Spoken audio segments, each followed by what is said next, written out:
किन सदनमा हेर्दै गर्नुहोस् न।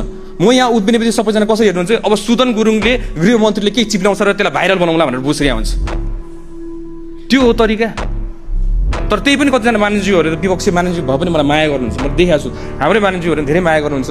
कति गलत गर्ला कि हामीले सच्याइदिनुपर्छ म सम्झाइ पनि राख्नुहुन्छ, त्यसमा म एकदमै आभारी छु। I am very happy, I am more than happy. म एउटा जेनेरेसनलाई रिप्रेजेन्ट गर्छु, एउटा युथलाई रिप्रेजेन्ट गर्छु, एउटा नयाँ पुस्तालाई रिप्रेजेन्ट गरेर हामीहरू आइरहेको छौँ। र त्यो पुस्ताको इज्जत धान्ने कर्तव्य मेरो, र म त्यो पुस्ताको इज्जत फाल्न नदिनको लागि म हर कदम प्रयास गर्छु। तपाईँहरूको नि इज्जत नफाल्नको लागि विदेशमा गएर म तपाईँहरूको इज्जत पनि धान्नलाई म हर कदम प्रयास गर्छु। चाहे तपाईँ काङ्ग्रेस होस्, चाहे तपाईँ एमाले होस्, तपाईँ माओवादी होस्, हामीलाई त्यस्तो सरकारसँग तपाईँ एउटा नेपाली हो मेरो लागि, तपाईँ मेरो दाजु हो, मेरो भाइ हो। सारा संसारमा सारा ठाउँमा मैले भनिसकेको छु यो। त्यही भएर कतिपय प्रश्नहरू गर्दै गर्दाखेरि हेलिकप्टरको विषय उठाउनु भयो। समय मलाई अलिकति समय दिनु होला है, धेरै कुरा मलाई भन्नु मन लागिरहेछ आज।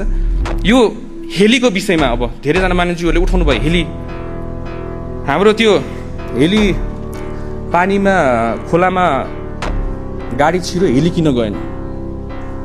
We need to work smart. हामी यो जेनेरेसनको मान्छे, हामीसँग ड्रोन छ र हेली तपाईँ आफै, म तपाईँलाई प्र्याक्टिकली आज म भन्छु, त्यो ठाउँमा हेली त्यत्रो माथि उड्दाखेरि मुनिको बगिरहेको देखिन्थ्यो होला। हेली जाँदाखेरि गाडी मुनि छिरिसक्यो, खोलामा गइसकेको। म फर्स्टमा अपडेट डिजास्टरको बारेमा म 10 years एक्सपिरियन्स छ, मैले बुझ्छु के भयो भने तुरन्त आत्तेर फोन गर्छु म। त्यतिखेर बुझ्दै गर्दाखेरि